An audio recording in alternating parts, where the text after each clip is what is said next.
السلام علیکم سامعین، 22 جمادی الاخری اور 5 جنوری ہے۔ عنوان ہے 3 اہم خبریں۔ پہلی خبر رشیا روس کی ہے، جہاں روس کے صدر ولادیمیر پوتن نے ایک حکم نامے پر دستخط کیے ہیں۔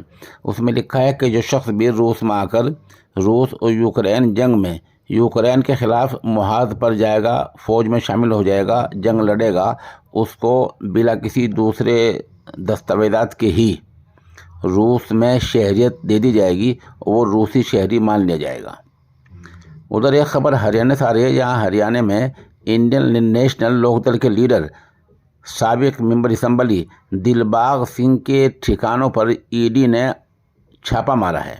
اس چھاپہ مار کارروائی میں 5 کروڑ روپے نقد، 5 کلو سونا، 3 کارآمد کارتوس اور ایک غیر ملکی ہتھیار ملا ہے۔ ہتھیار کو ضبط کر لیا گیا ہے۔ ادھر ای ڈی جو ہے وہ اور بھی کانگریس لیڈر ہیں، ان کے گھر چھاپہ مار رہی ہے۔ فی الحال ابھی بھی ہم خبر بول رہے ہیں تو یہ چھاپہ مار کارروائی ہریانہ میں جاری ہے۔ ادھر خبر آئی ہے کہ مغربی اتر پردیش کے ضلع شاملی کے قصبہ جھنجھانے کے مدرسہ نور محمدیہ کے فارسی اور عربی کے استاد مولانا عبدالعزیز کا تقریباً 45 سال کی عمر میں انتقال ہو گیا ہے۔ اس خبر کے لیے گوگوان سے قاری مہربان رشید ہمارے رابطے میں ہیں۔ وہ بتا رہے ہیں کہ پچھلے 6 مہینے سے زیر علاج تھے، کچھ گردے خراب ہو گئے تھے، اس وجہ سے مولانا کا انتقال ہو گیا ہے، اور مولانا مدرسے میں فارسی سے لے کر مشکات تک کی تعلیم دیا کرتے تھے۔ مولانا کی تدفین نماز جمعہ کے بعد جھنجھانے میں ہی ہوگی۔